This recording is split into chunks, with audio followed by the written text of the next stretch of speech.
Hoje nós vamos abordar as comorbidades na dependência química. Eu vou compartilhar minha tela aqui com vocês, para que vocês possam estar acompanhando, tá bom? Ok. Deixa eu avisá-las também, antes que eu me esqueça, amanhã tem um evento que está sendo promovido por nossa unidade e pela Uniam, que é a Anhanguera ali do Rugi Ramos. Então vai ter uma série de palestras durante todo o dia. Eu postei aí no meu Stories, e se alguma delas suscitar interesse, tem um link, vai ser aqui pelo Teams, é só você entrar, tá bom? Fiquem à vontade. Tem sobre vários Que temas. bacana. Vai ser bem legal. São alguns professores, outros convidados. Inicia-se às 10 da manhã e vai o dia todo. Eu acho que ainda está no meu Stories aqui do WhatsApp. Ah, sim, acabei de ver. Isso, dá uma olhadinha lá. Se houver interesse em algum tema, convidar algum colega, né, alguém, não sei, é só entrar com o link no Teams, que você já vai estar participando. Ah, você vai fazer uma, né? Bem legal o seu tema. O Bem meu importante. o meu é às 10 horas da manhã. Aí depois vai ter o dia todo, né? Uhum. Perfeito.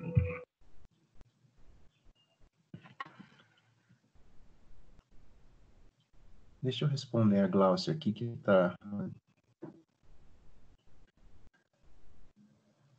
Ô, Glaucia, bom dia. O link para acesso à aula está no encontro 1 no AVA. Encontro 1, tá bom?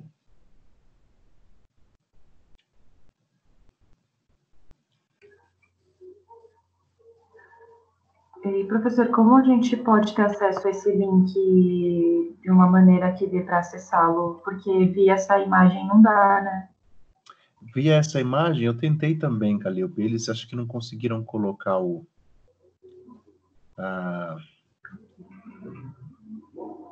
Nossa, a Calliope saiu. Oi? A Calliope saiu. Deve ter caído lá. Uhum. Ela entrando de novo. Eu não tentei ainda, mas eu acredito que dê para você copiar, né, esse link aí, colar. Mas de imagem, será que dá? De copiar? É.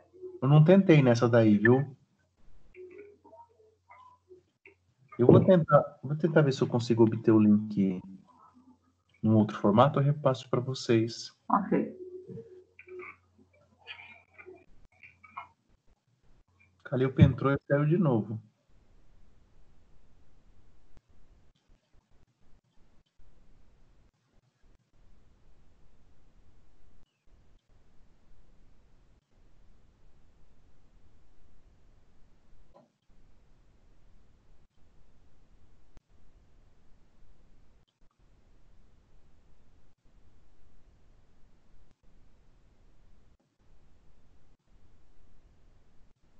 Deixa eu ver se ela tá com algum problema, né?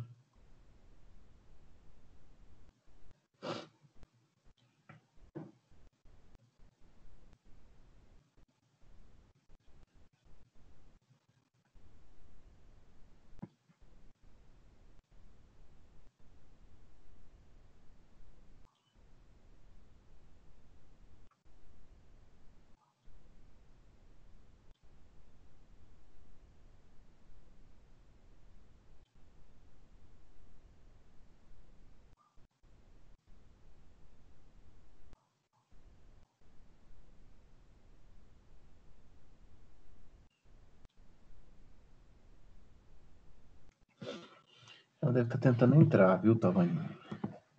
Vamos ver se ela consegue. Ela voltou. Eu faço questão de aguardá-la.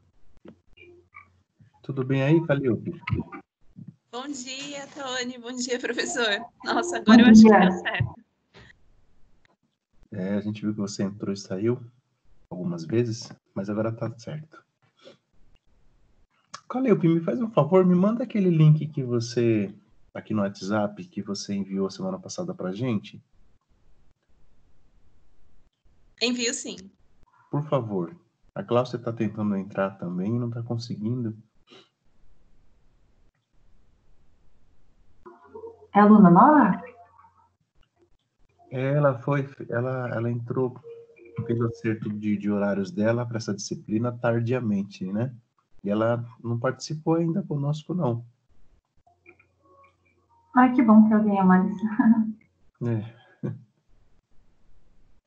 eu mandar o link para ela para ver se ela consegue entrar.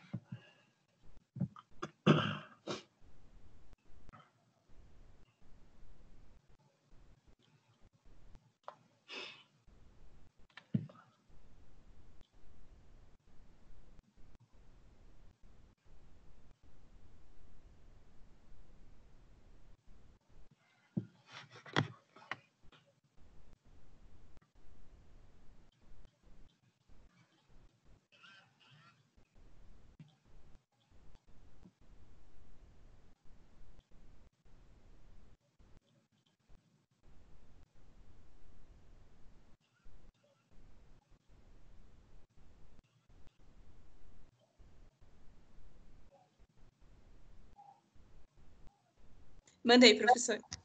Obrigado, Calilpe. Recebi aqui. Ô, Glaucia, tenta por esse link aqui, por favor.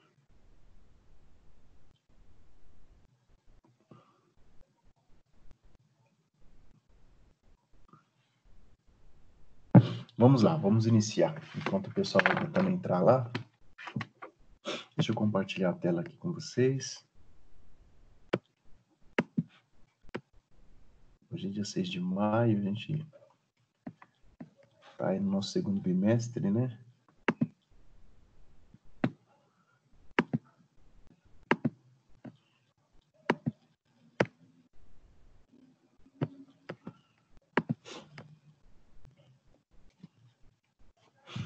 Comorbidades psiquiátricas e o uso de substâncias.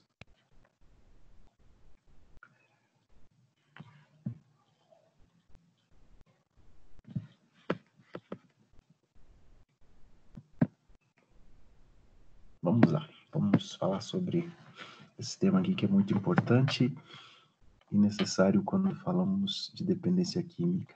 Até porque é um tema que suscita muitas dúvidas e pode atrapalhar se não houver a boa compreensão no diagnóstico, no tratamento, no encaminhamento de uma pessoa com relato de consumo abusivo de substâncias, né?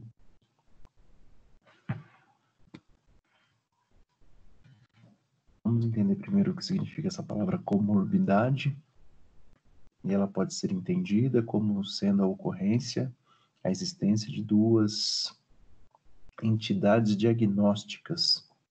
A gente pode falar de doenças, de transtornos, de síndromes, mas enfim, né, numa linguagem mais técnica, mais médica, entidades diagnósticas, a ocorrência de duas. A palavra comorbidade, ela é formada pelo prefixo co, que significa junto, e morbidade, que indica a incidência de doenças. Então, comorbidade, eu tenho aqui duas ou mais doenças juntas. Isso é o que significa comorbidade. E quando a gente vai falar, como estamos falando nessa disciplina Independência Química, nós temos algumas comorbidades que são mais comuns, que você pode encontrar quando estiver abordando o tratamento da dependência química. Nós temos os transtornos de ansiedade, entre eles agorafobia, fobia social, transtorno de pânico, os transtornos do humor, depressivos e bipolares, transtornos da personalidade, borderline, transtorno de personalidade antissocial, transtorno de personalidade esquizotípica, A gente tem aí a esquizofrenia, transtornos de alimentação também são comuns, e transtornos de déficit de atenção e hiperatividade.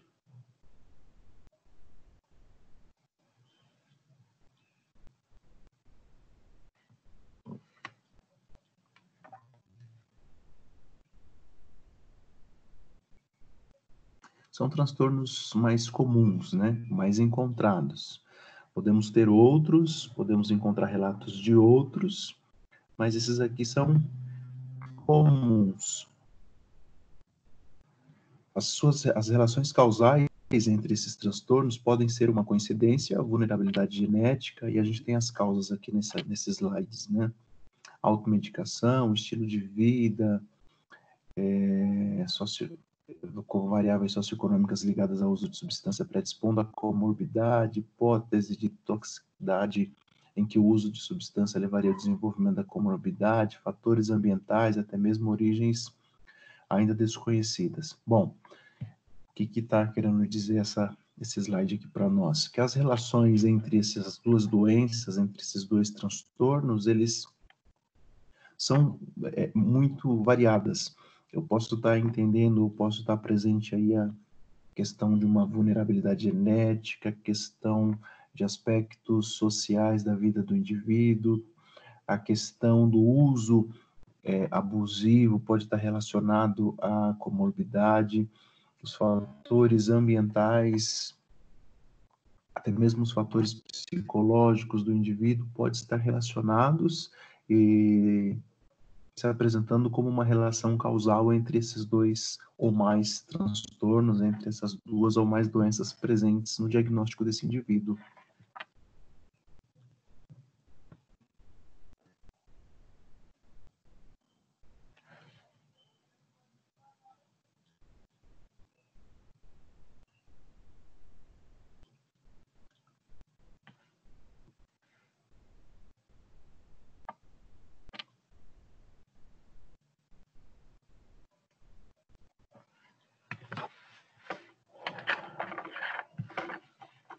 Deixa eu ver se a Glaucia conseguiu entrar.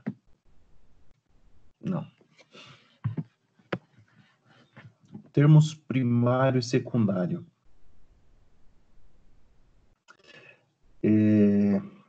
Vamos lembrar. Comorbidade é a presença de duas ou mais doenças. Conjunto, morbidade, doença. No diagnóstico existe a presença de duas ou mais doenças ou transtornos.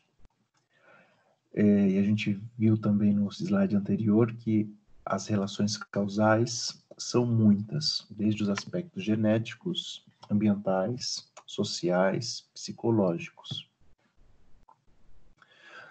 Uma questão importante é essa questão do termo primário e do termo secundário. Refere-se à primeira condição a se desenvolver. Qual foi a primeira doença que se instalou, a primeira doença que se fez presente na condição daquele indivíduo? E qual foi a segunda?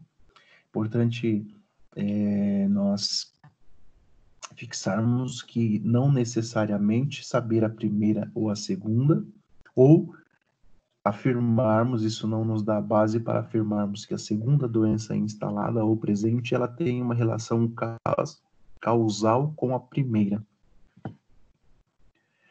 Até porque esses dois transtornos ou essas duas doenças, elas podem e por vezes são independentes e não é uma induzida pela outra. Eu tenho simplesmente a presença de dois diagnósticos.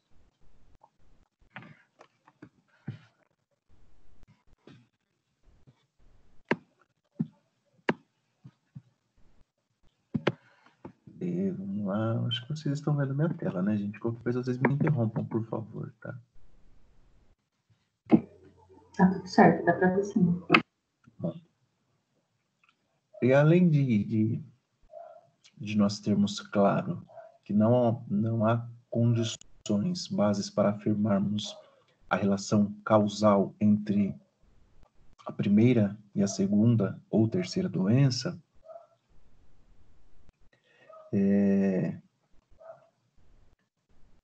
algumas pessoas ficam chovendo no molhado, tentando descobrir, tentando entender, mas a dependência química, por exemplo, né, a dependência química é por causa da depressão, ou a depressão é por causa da dependência química. Não, a pessoa tem ansiedade porque ela consome de forma abusiva determinada substância. A pessoa tem um déficit de atenção porque consome substância há muitos anos, ou consome substância há muitos anos porque tem um déficit de atenção, e aí ficam aí tentando descobrir essa relação causal e acabam não chegando a lugar nenhum, acabam dificultando o tratamento, enfim, ficam em discussões infindáveis aí que não levam a lugar nenhum. O que é importante para nós é entendermos esse quadro aqui. Pessoas que apresentam uma comorbidade estão sob maior risco de apresentar as seguintes características: atraso no diagnóstico correto de sua doença, porque talvez o profissional que está fazendo a triagem, iniciando o levantamento diagnóstico, ele pode se fixar mais nos sinais e sintomas de uma doença e não atentar para outra, ou ofertar e encaminhar para o tratamento de uma e desconsiderar o tratamento da outra, ou se fixar mais em uma, no caso da dependência química, por exemplo, se fixar mais no diagnóstico da depressão e desconsiderar o histórico e os relatos de abuso de substância. Então, há um atraso no diagnóstico correto. E um atraso no diagnóstico, consequentemente, vai repercutir num atraso no tratamento, no atraso de qualquer quadro de proposta terapêutica. Sintomas psicopatológicos mais graves, pois eu tenho a presença de um transtorno ou de uma doença que não está sendo abordada e tratada, eu tenho sintomas que vão se agravando.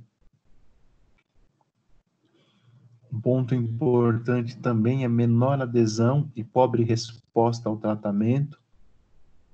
Vejam, eu tenho um diagnóstico de fobia social, mas eu estou fazendo uso abusivo de substância a ponto de ter o diagnóstico de dependência química. E eu vou ao CAPS, ao que drogas, e o foco principal é a dependência química, mas desconsidera-se o meu outro diagnóstico de fobia social. Puxa, é certo que eu terei dificuldades para aderir ao tratamento, para ir ao CAPS todos os dias, ou toda semana. E aí eu tenho essa característica, menor adesão e pobre resposta ao tratamento, porque a comorbidade não foi identificada e não foi abordada. Maior comprometimento social, aumento da vulnerabilidade para a aquisição de HIV e outras infecções sexualmente transmissíveis, mais ideação e tentativas de suicídio, episódios de violência e comportamento criminoso, desemprego e situações de rua. Essas aqui são as características que correspondem a maior risco para pessoas que apresentam comorbidades com a dependência química. Veja a importância do assunto, né? O profissional, o psicólogo que atua com dependência química, ele deve ter conhecimentos de psicopatologia, de critérios diagnósticos, de avaliação psicológica e livre da estigmatização quanto ao uso de substância química. Isso aqui é só um chamamento para nós ficarmos atentos para a complexidade da nossa prática profissional. E também, eu acredito que de todo um contexto geral social também, né? Porque pareceu bem presente nesses os tópicos que você mostrou agora. É verdade, Tawane. São conhecimentos e pontos que são, eu diria, indispensáveis para uma prática profissional eficaz, eficiente. Porque existem tantos estigmas, tantas concepções distorcidas, tantos posicionamentos lamentáveis com relação à dependência química,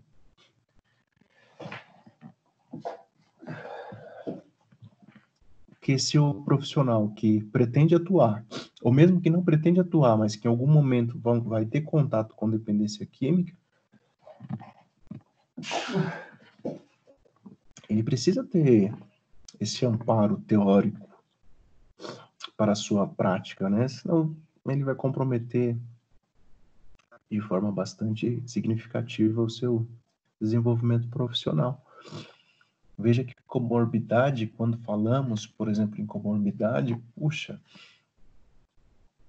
com relação à dependência química, o que eu mais ouço é aquilo que eu estava contando para vocês. Ah, mas tem isso por causa disso. Não, mas isso é em decorrência disso. E ficam buscando qual que é qual que é a doença primária, qual que é a secundária, qual que é a relação causal. E são discussões que não vai levar a lugar nenhum. Não vai ajudar em nada a pessoa que está buscando tratamento.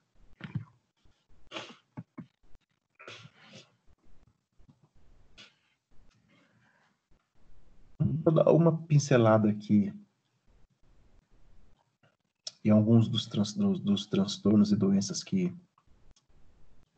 são mais comuns, tá bom? Esquizofrenia, ela tem geral o início na adolescência ou no começo da vida adulta, é caracterizada alguns sinais e sintomas por alterações do pensamento, alucinações auditivas e visuais, o afeto rígido, embotado, ideias delirantes. A prevalência do abuso e da dependência de substância tem sido relatada como alta e com estimativas que variam de 10% a 70%.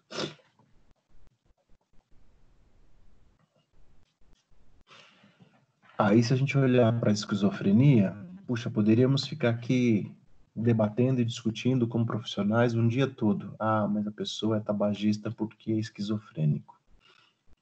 Ou é esquizofrênico porque usou maconha. Poxa, tem estudos que pesquisam sobre isso? Tem. Se você quiser pesquisar sobre isso, sua pesquisa é muito bem-vinda. Mas tem alguns debates que não vão levar a lugar nenhum. Se eu tenho o diagnóstico e se eu observei ali alterações de pensamento, alucinações auditivas, visuais, afeto rígido, embotado, ideias delirantes, sinais e sintomas que podem me remeter a um diagnóstico de esquizofrenia, isso vai me deixar alerta, atento para um encaminhamento psiquiátrico, para uma avaliação mais cuidadosa, para também oferecer o tratamento adequado, a conduta medicamentosa para esse transtorno que é a esquizofrenia, não desconsiderando todas as outras abordagens terapêuticas para o tratamento da dependência química. Essa seria a postura mais adequada.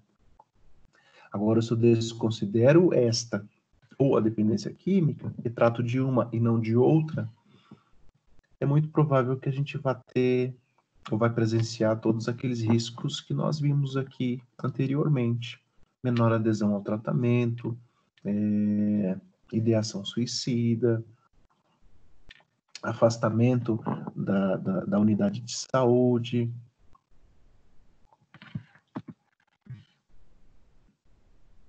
O que nós vamos citar é o transtorno de déficit de atenção e hiperatividade. É uma condição, um transtorno que ocorre na infância e com frequência persiste na vida adulta. Caracterizado pela desatenção e falta de dedicação persistente a atividades que requerem envolvimento cognitivo, com tendência à atividade excessiva, desorganizada e pouco controlada. A gente ouve muito falar sobre transtorno de déficit de atenção e hiperatividade, principalmente entre crianças e adolescentes. E vejam, se não há a presença de nenhum tipo de consumo abusivo de substâncias, essa criança, esse adolescente, ele é encaminhado para o tratamento do transtorno de déficit de atenção. Mas se há o consumo de algum tipo de substância, já com critérios diagnósticos para dependência química, principalmente levando-se em consideração a origem social dessa criança e desse adolescente, é provável, ou não vou dizer provável, mas é muito fácil que esse transtorno de déficit de atenção e hiperatividade seja desconsiderado por conta da dependência química. E aí procura-se o tratamento para a dependência química, sem ofertar um tratamento para o transtorno de déficit de atenção e hiperatividade.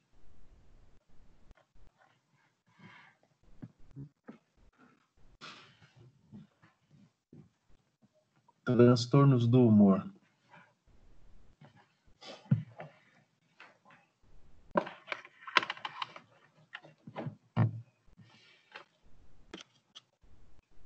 Perturbação fundamental, alteração do humor.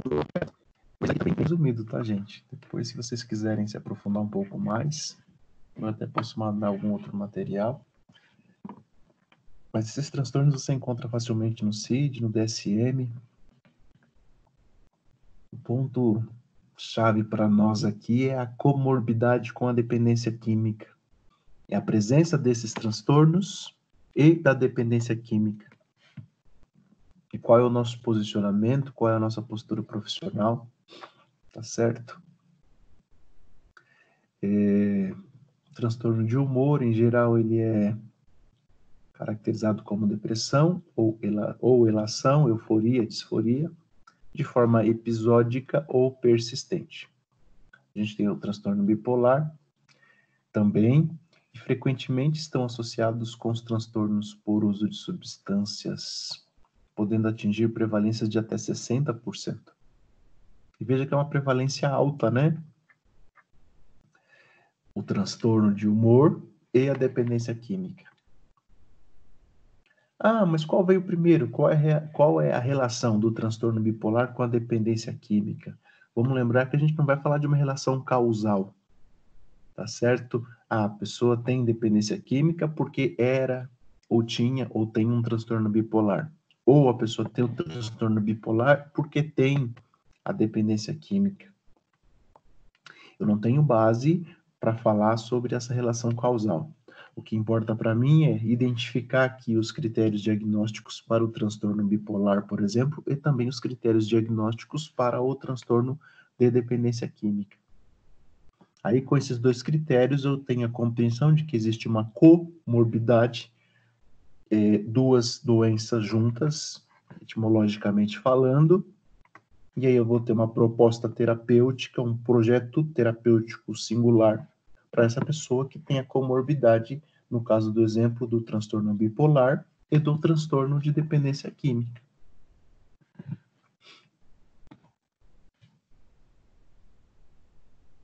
Transtornos de personalidade.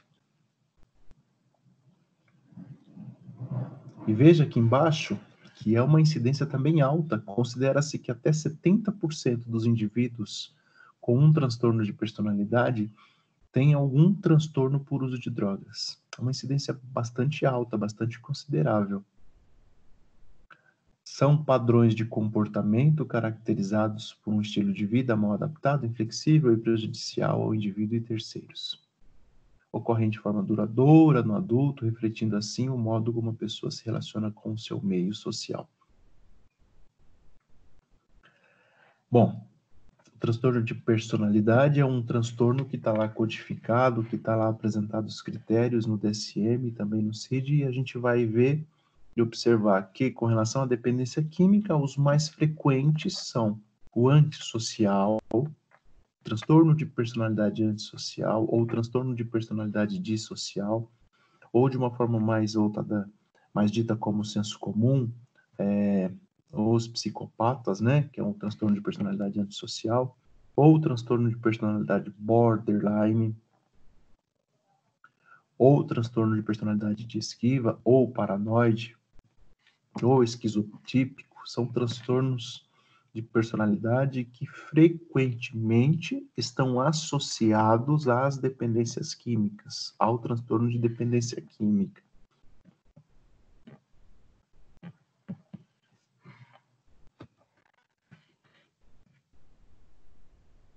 Os transtornos de ansiedade são caracterizados por um conjunto de sinais e sintomas predominantemente ansiosos e fóbicos, os quais se manifestam de forma somática ou psíquica. E aí a gente tem alguns sinais e sintomas aqui, né? Palpitações, sensação de desmaio, medo de morrer, de perder o controle, de enlouquecer, taquicardia, entre alguns outros. O consumo de drogas aumenta de 2 a 3 vezes os riscos para o desenvolvimento do transtorno de ansiedade. A prevalência entre tabagismo e transtorno de ansiedade é de 47%. É uma incidência alta também, né? É uma afirmação com base em pesquisas de que 47% dos tabagistas possuem um transtorno de ansiedade.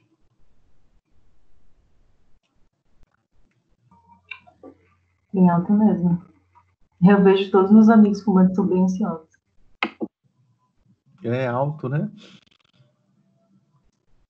E vamos lembrar que o tabaco, ele acelera o sistema nervoso central, lembram? Mas o tabagista, ele fala que fuma para se acalmar ou para relaxar.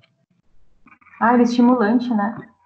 Ele é estimulante, ele não é depressor do sistema nervoso central. Interessante isso, né?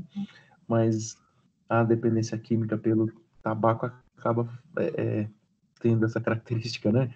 Eu estou falando, vou fumar um cigarro para relaxar, vou fumar um cigarro para me acalmar, mas na verdade está tendo um estímulo do sistema nervoso central e não deprimindo o sistema nervoso central. Nossa, porque ele tem uma resposta dopamédica muito imediata, assim, intensa. É verdade, acaba sendo mais por força do hábito, por força daquele comportamento repetitivo. E, claro, vamos lembrar aí dos aspectos lá da probabilidade de você voltar a repetir aquele comportamento se outrora ele te foi positivo. Se você fumou um cigarro e aquele foi, de certa forma, agradável naquele momento em que você estava com ansiedade intensificada, você aumenta a probabilidade de fumar um cigarro novamente. E aí não necessariamente que é porque ele te acalme ou porque relaxe, né? Mas houve um reforço positivo que fez com que aumentasse a probabilidade de fumar aquele cigarro e assim sucessivamente, um atrás do outro, um maço depois, 2 maços depois, 3 maços, enfim. Sim.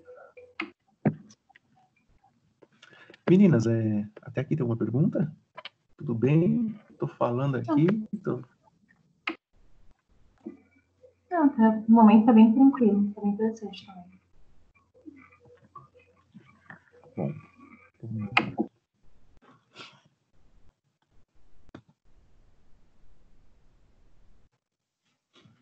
Os transtornos de alimentação. Ah, Calilpe tá com dificuldade com o microfone. Tá bom, Calilpe? Vi aqui. Obrigado. Fica tranquila. Qualquer pergunta você pode perguntar pelo WhatsApp, tá bom?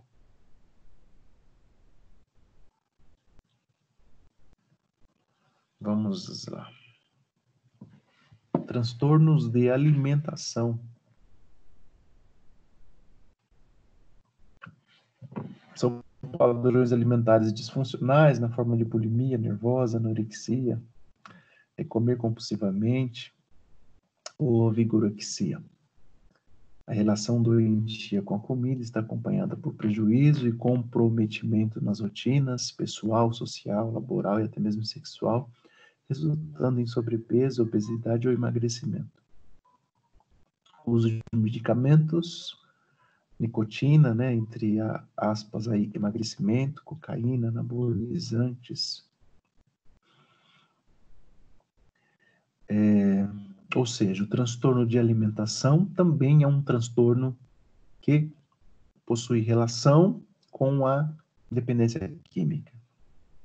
Que também é um transtorno, ou são transtornos que o profissional que atua com dependência química precisará estar atento. Não olhando como uma relação causal, mas olhando para uma relação, para uma presença de 2 ou mais transtornos no diagnóstico daquele indivíduo. Se há um padrão alimentar disfuncionais, um comer compulsivamente, ou evitar comer, ou enfim, qualquer tipo de relação doentia com a comida, pode ser que essa pessoa desenvolva um uso abusivo de algum tipo de substância. Até porque ouve-se muito algumas falas do tipo de que fumar emagrece, por exemplo, entre aspas, né, claro. Fumar emagrece, usar crack ou cocaína emagrece. Isso pode ser algumas concepções sociais aí bastante distorcidas, mas que podem motivar uma pessoa que tem um transtorno de alimentação a iniciar um consumo abusivo de algum tipo de substância. No caso da vigorexia, que é um transtorno também muito presente aí em adolescentes que praticam atividade física, que querem ficar cada vez maiores, com mais músculos. Eu tenho o consumo abusivo e indiscriminado de substâncias anabolizantes, que também é considerado dependência química. E que para nós, profissionais que atuam com dependência química, precisamos estar atentos, né? Porque talvez quando falo em dependência química, eu só olhe para o crack, só olhe para a cocaína. Mas eu tenho muitas substâncias anabolizantes que circulam em grandes academias e que causam todos os males aí de um consumo abusivo de forma indiscriminada e sem atenção social, de políticas públicas, sem atenção profissional que deveria ter. O uso de medicamentos também para emagrecer, sem prescrição médica, sem nenhum tipo de cuidado, é muito presente também quando há um transtorno de alimentação.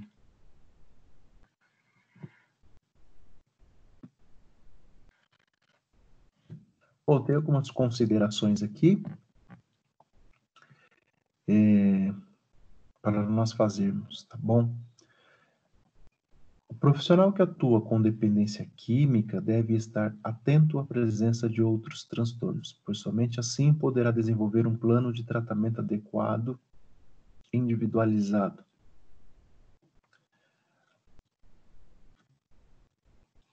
Puxa, gente,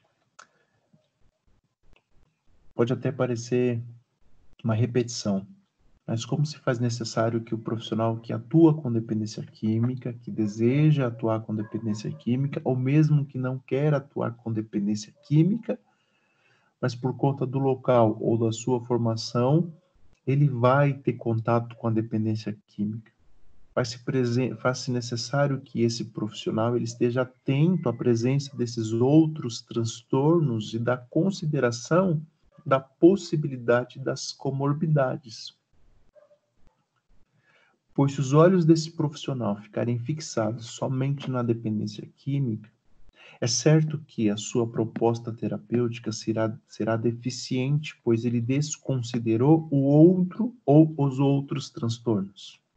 Ele deixou de ofertar ou de propor um tratamento para os transtornos de ansiedade, para os transtornos de humor, para os transtornos da alimentação, para a esquizofrenia, para os transtornos de personalidade, de modo que ele vai tentar fazer ou propor o tratamento para a dependência química, mas a presença dos outros sinais e sintomas dos outros transtornos estarão ali presentes.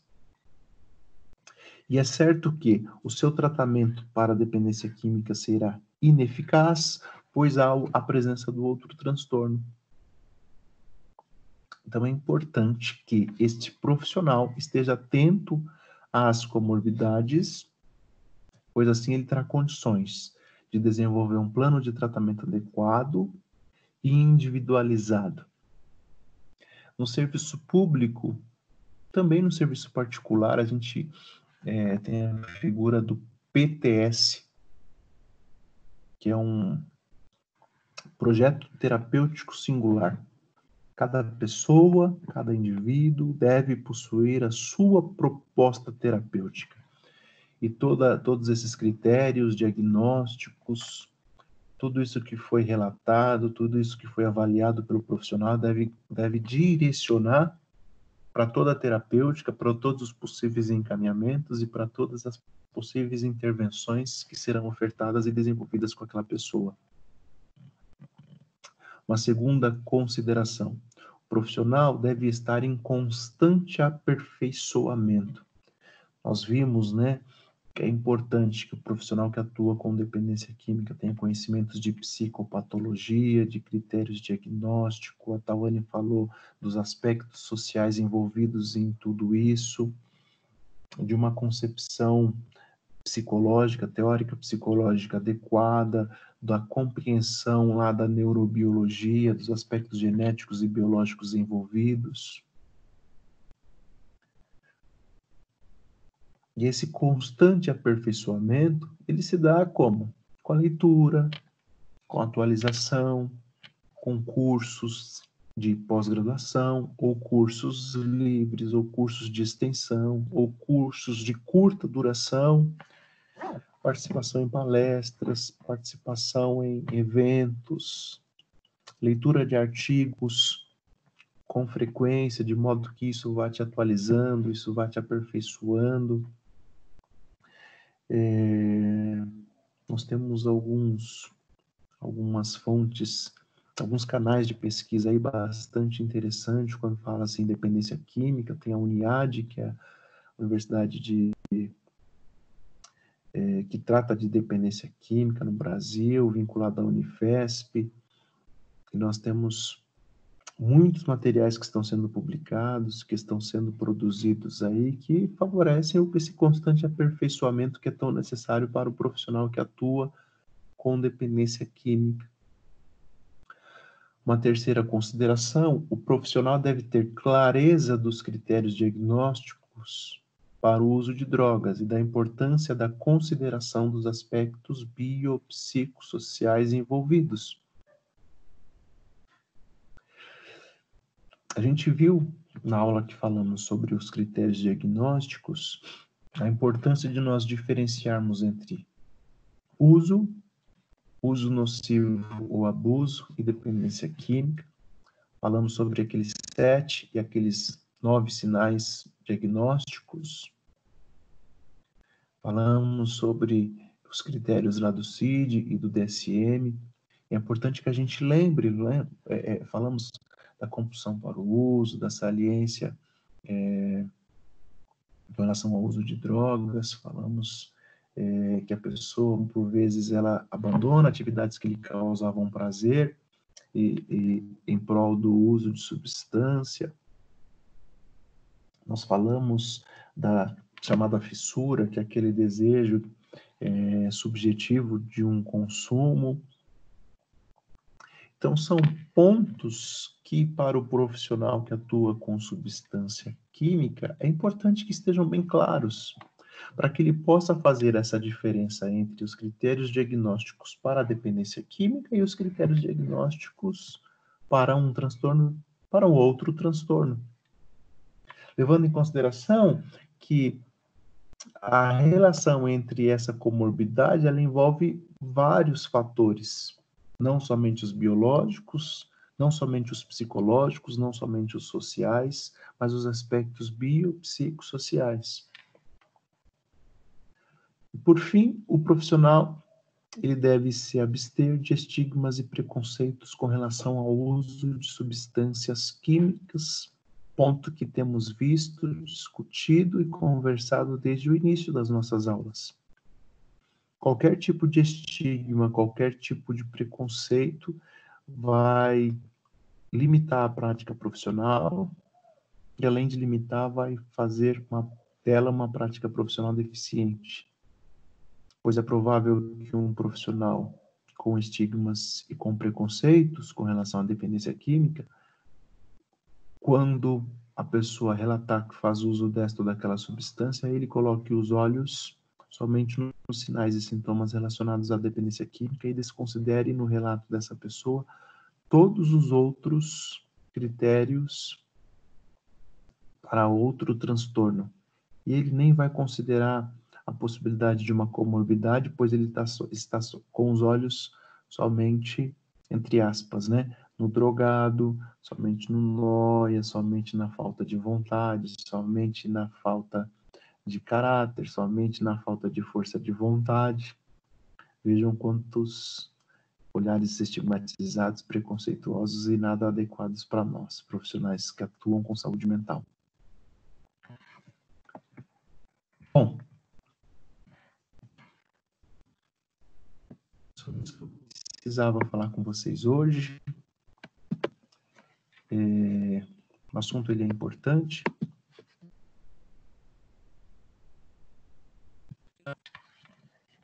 E eu convido vocês para que se aprofundem cada vez mais, estudem, vejam a importância do que nós conversamos hoje.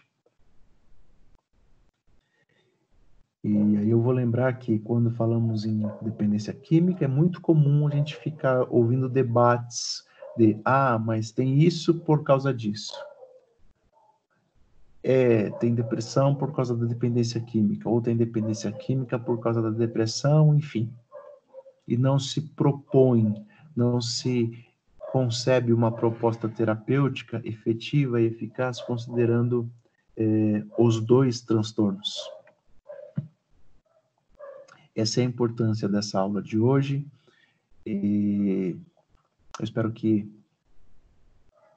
eu tenha alcançado os objetivos. Me mantenho à disposição, tá bom? Se vocês tiverem alguma dúvida, algum questionamento, fiquem à vontade para fazê-lo. Sim, professor, foi muito importante essa aula. Eu acho que ainda mais para a gente, enquanto psicólogos, né, a comorbidade, acho que não vou falar que é um dos pontos principais, mas são fundamentais, né, para a nossa prática. Então, acredito que uma análise muito delicada para saber, acho que até para saber entender qual veio primeiro, né, ou eu estou errada nessa concepção de quem desencadeou quem, né, não sei se existe esse conceito, né, de ele passou a usar substância porque ele estava muito angustiado devido a um transtorno depressivo, ou o uso da droga levou ele a um quadro depressivo, vamos supor, para poder entender a situação dele no todo. Tawane, ótima colocação a sua. Lembra do termo primário, do termo secundário? Eu sei que um é primário, né? Um transtorno é primário, o outro é secundário. Talvez eu não tenha clareza de qual que é o primário, qual que é o secundário. Mas ali dentro da minha avaliação, do relato do meu cliente, do meu paciente, essa questão do transtorno primário para o transtorno secundário, ela começa a ficar mais clara. Pois talvez ele já tenha um comportamento, um humor depressivo, desde bem antes do consumo de substância química, do consumo de algum tipo de substância química. E talvez, é claro, que esse humor depressivo tenha o levado a um consumo abusivo de drogas. Talvez não tenha ligação. Mas fato é que importante é que o profissional ofereça o tratamento para a depressão e para a dependência química. E se houver ligação, Tawane, como você está colocando, porque eu já conheço o meu paciente, eu conheço o seu histórico, conheço todo o seu desenvolvimento desses transtornos, e eu identifico que há uma ligação. Puxa, como isso vai ser um ponto que vai enriquecer a minha proposta terapêutica para essa pessoa. Pois se eu tratar somente a dependência química e não tratar a depressão, é como se eu estivesse enxugando gelo. Ou se eu tratar somente a depressão e não tratar a dependência química, eu continuo com a presença de um transtorno e talvez eu não consiga tratar nenhum, porque um vai acabar tendo uma relação ou vai ter uma relação com o outro, né? Muito bom a sua colocação. Exatamente isso.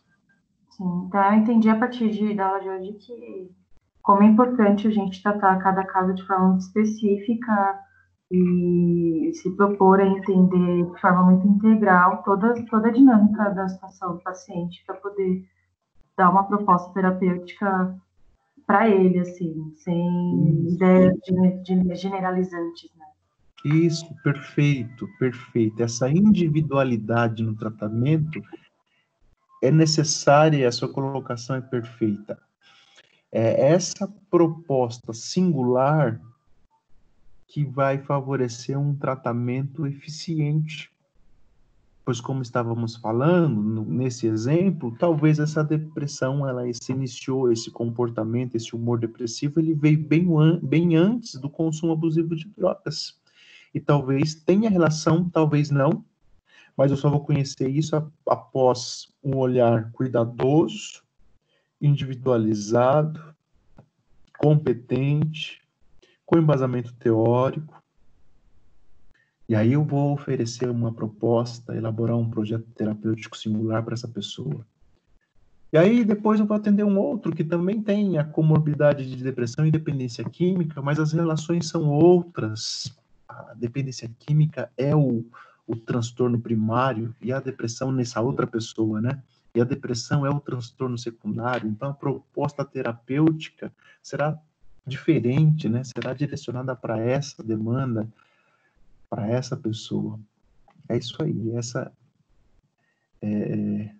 proposta singular individualizada, ela se faz muito necessária e indispensável. Perfeito. Bacana.